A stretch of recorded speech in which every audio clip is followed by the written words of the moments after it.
Fala pessoal, tudo bem? Recentemente eu recebi alguns vídeos de uma publicação de uma página de humor, onde as pessoas perguntaram a minha opinião e eu resolvi opinar sobre esse vídeo aqui, ó.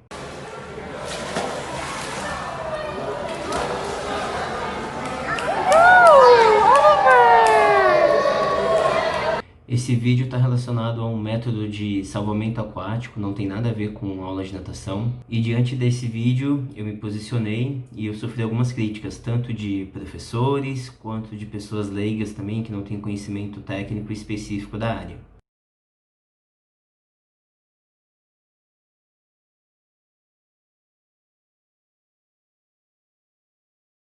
Então eu resolvi trazer para vocês alguns dados científicos sobre esse método que é utilizado.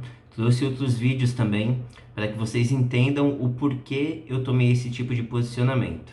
Esse é um tema muito polêmico, onde a primeira vez que ele foi citado foi no Congresso Internacional na Austrália, onde a nossa excelentíssima e querida Sandra Rossi Madormo estava presente e ela trouxe o resultado desses estudos aqui para o Brasil e apresentou para a gente no INAT do ano passado.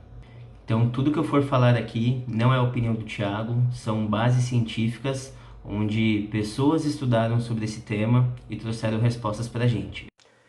Então, como eu falei, nós temos aí o Rafael e a Sandra Rossi Madormo, os fundadores do INAT, o Instituto de Natação Infantil. Nós temos a Janine Hansey, tem o currículo dela aí, e ela procurou, consequentemente, a Frances Walters, que é uma terapeuta americana, onde ela estuda em si a parte de traumas. Então, gente, primeiro eu vou passar essas definições para vocês entenderem melhor aonde eu quero chegar e depois eu vou mostrar um vídeo como funciona esse método. Claro que esse primeiro vídeo que vocês viram foi só um pedaço curto, onde a professora arremessa a criança na água e depois ela entra para pegar essa criança, mas tem todo um processo que acontece até chegar desse tipo de método, tá? Então assistam até o final, não percam porque o conteúdo está bem bacana. Quando a gente fala dessas definições, a primeira que eu vou citar é o medo. O medo, ele existe em duas vertentes. Primeiro, que é o medo incondicionado, que é o medo inato, né? Aquele medo que todo mundo já nasce com ele. Ele serve até como uma forma de proteção à nossa vida, né? Que é o medo de altura, o medo de escuridão, de predadores, de sons intensos, que é o medo que a gente já nasce com ele. E tem o medo condicionado, que são os medos aprendidos. O que é isso, Thiago? Medo de barata, medo de dentista, medo de cachorro, de gato. São medos que a gente vai aprender conforme a gente vive a nossa vida. Outra definição que a gente tem que ter em mente sobre o que é o trauma. Eu até escrevi aqui, eu vou ler para vocês. Ó. O trauma psicológico é gerado por uma alteração do curso normal da saúde mental de um indivíduo. As causas, situações ou elementos responsáveis de uma alteração, assim como as consequências podem variar de grande maneira. Então, um trauma psicológico pode causar danos irreversíveis à vida de uma pessoa. Outras definições que eu coloquei aqui para vocês, eu vou dar mais uma lida, são os tipos de estresse. Nós temos três tipos de estresse. O primeiro é o positivo, o tolerável e o tóxico. Então, o estresse positivo acontece quando a criança se dá por um curto período de tempo, ela passa por esse tipo de estresse, onde a intensidade é totalmente baixa. Por exemplo, quando a criança ela tem que começar uma nova fase na escola, ela vivencia algo diferente que ela não estava acostumada, coisa que não vai influenciar tanto na vida dela. Já o tolerável se dá pelo fato da criança passar por um período de estresse um pouquinho maior, onde ela lida com situações ali um pouquinho mais difíceis, como por exemplo, algum familiar fica doente por algum tempo, e ela sente muito isso, sofre danos emocionais. Já o tóxico, ele tem uma intensidade muito maior. Eu vou dar uma lida aqui para vocês verem onde que ele acontece e como que ele acontece. É quando seu nível é muito alto ou quando a situação é repetida, de uma forma que supera a capacidade de a criança lidar com ela, como por exemplo, violência física ou verbal, privação econômica ou social, coisa que a gente está passando por aí, né, nessa fase de quarentena. Muitas crianças vão passar por isso também e vão sentir depois. Então, infelizmente, pode ser que a gente tenha uma crise na saúde mental das crianças depois que essa quarentena passar. O estresse dentro da escola com colegas ou professores agressivos, falta de carinho, ausência de um ou ambos os pais, excesso de atividades ou divórcio conturbado, entre outros temas também. E em específico a esse tipo de estresse tóxico, a gente vai falar um pouquinho dele a curto, médio e longo prazo. Então, a curto prazo, ele pode apresentar irritabilidade, distúrbios do sono, falta de equilíbrio, perda da imunidade e mudanças bruscas de comportamento. Ele, a médio prazo, ele piora o nível de inteligência da criança, aparecimento de transtornos comportamentais, como transtornos de ansiedade e até de depressão também. E a criança que é exposta a esse tipo de estresse a longo prazo, ela tem o maior risco de surgimento de transtornos psiquiátricos, doenças autoimunes, doenças crônicas como diabetes, hipertensão e acidente cerebral vascular. Então, se você ficou no vídeo até essa parte, você vai entender melhor aonde eu quero chegar. Agora eu vou falar um pouquinho mais sobre o método forçado e onde que ele interfere na vida da criança. E para fechar esse bloco, tem uma frase aqui da Frances Walters, que ela tem uma definição bem interessante e que acredito que a partir desse ponto a gente consiga falar um pouquinho mais sobre esse método forçado. A frase é a seguinte, ó: bebês e crianças que são submergidos com técnicas forçadas podem chorar ou vomitar. Isso é comparado a trauma de abuso. Eu vou mostrar para vocês agora alguns vídeos que provavelmente vai impactar vocês, mas eu quero que vocês assistam até o final. Durante esse vídeo eu vou soltar algumas falas também para explicar o que está acontecendo durante o vídeo.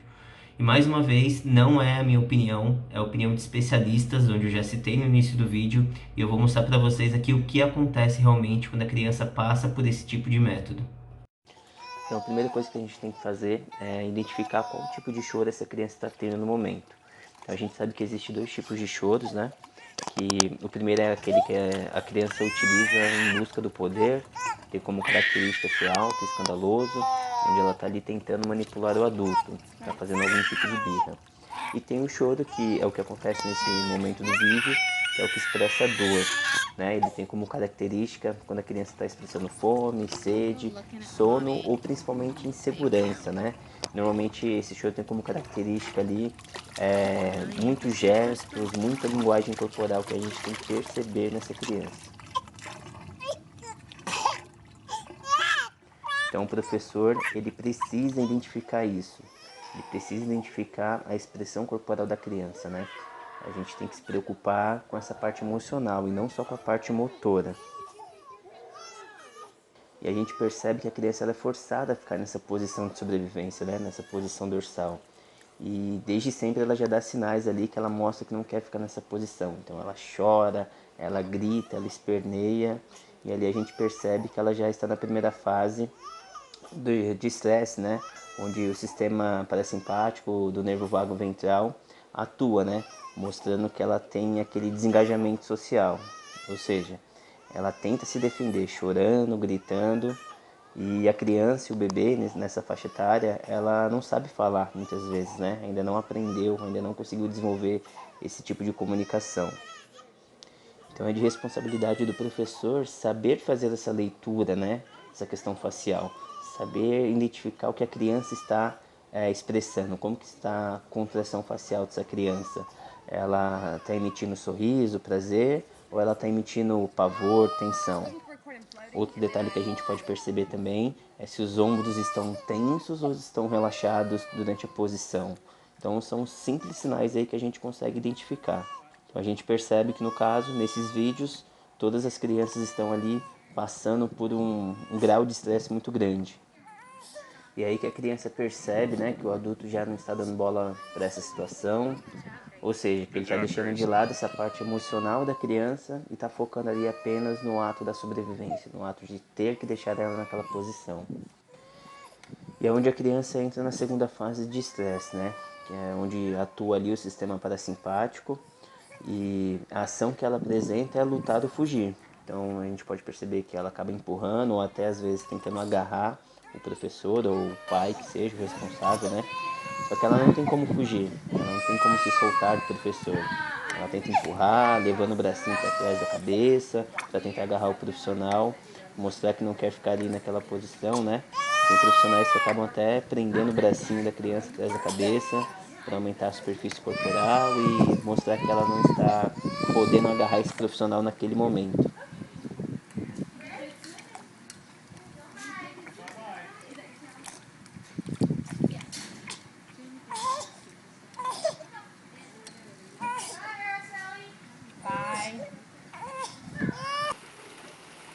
E aqui é onde entra a pior fase, né?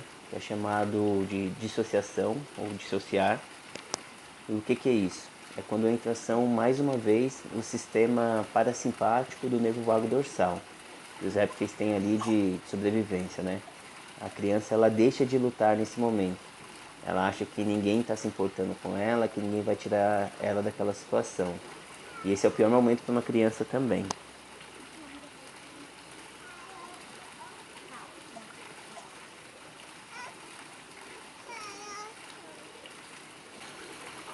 E aí essa criança engoliu bastante água. A gente pode perceber que o profissional vai induzir o vômito nessa criança. E a gente sabe que isso pode trazer problemas futuros, tanto os danos psicológicos quanto físicos. Essa criança pode ter no futuro aí problemas de anorexia, entre outros problemas psicológicos também.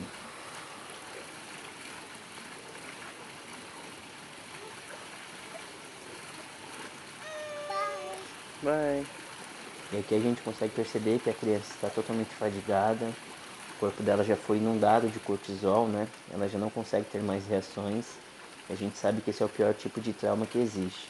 O organismo dela já está em total colapso. Então, para finalizar, eu vou deixar minha opinião sobre todos esses vídeos.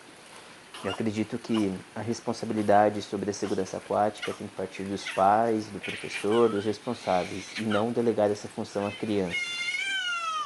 Então, pelos traumas que causa, esse tipo de método está longe de ser o melhor tipo de método de segurança aquática, onde a responsabilidade é delegada à criança. Então, gente, esse vídeo é mais como forma de desabafo, porque eu vi muitas opiniões de professores e de pessoas leigas também a favor desse tipo de método, e na minha opinião eu sou totalmente contra. Não sei a opinião de vocês, quero que vocês comentem aí o que vocês acham, se realmente é válido essas informações, se não é.